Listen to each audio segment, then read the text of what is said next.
Governor Abbott is in Beaumont right now, wrapping up a trip to flood-ravaged communities. He started the day with a briefing at the State Operations Center in Austin, and then he met with local officials in the town of Wharton, southeast of Columbus. Fox 7's Rudy Koski traveled with the governor today and has this report. The town of Wharton is located along the banks of the Colorado River. All the water that came rushing down the river last week and all the water that poured out of the sky from Hurricane Harvey just simply overwhelmed this area.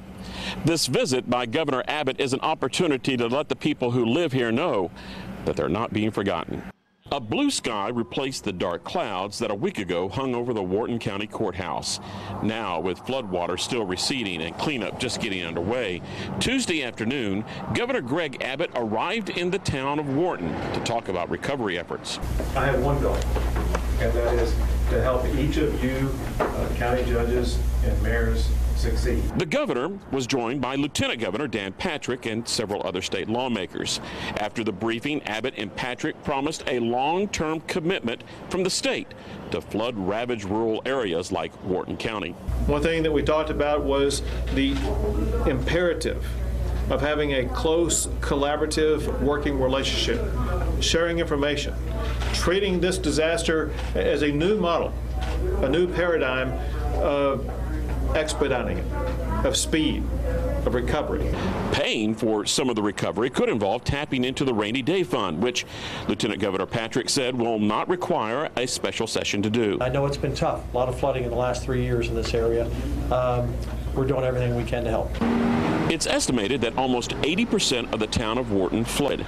This video was taken August the 31st as rescue teams slogged through the high water and started going door to door. Homes were lost, as were businesses, crops, and livestock.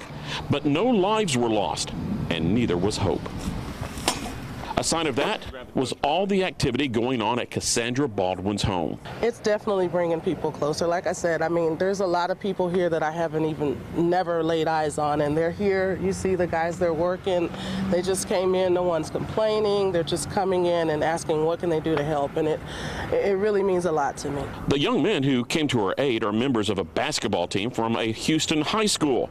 One of the players knows a family member and convinced 6 teammates and their coach to come help. I mean, it expands so far. The goal is just to serve, and I think that's our point. We're just trying to get out and serve wherever we can. But the recovery will need more than strong arms. Mosquitoes have started to swarm. To prevent a major health crisis, the governor says he has met with FEMA about a massive state, federal, and local spraying campaign. We hope to get every location sprayed and begin that process by the course of this week. 100% of the cost of spraying for the first 30 days, according to the governor, will be covered by the federal government. The governor is also expecting Congress to pass a $100 million aid package by the end of this week. He says that money is just a down payment, and the bulk of it will be used to help communities like this one. In Wharton, I'm Rudy Koski, Fox 7 News.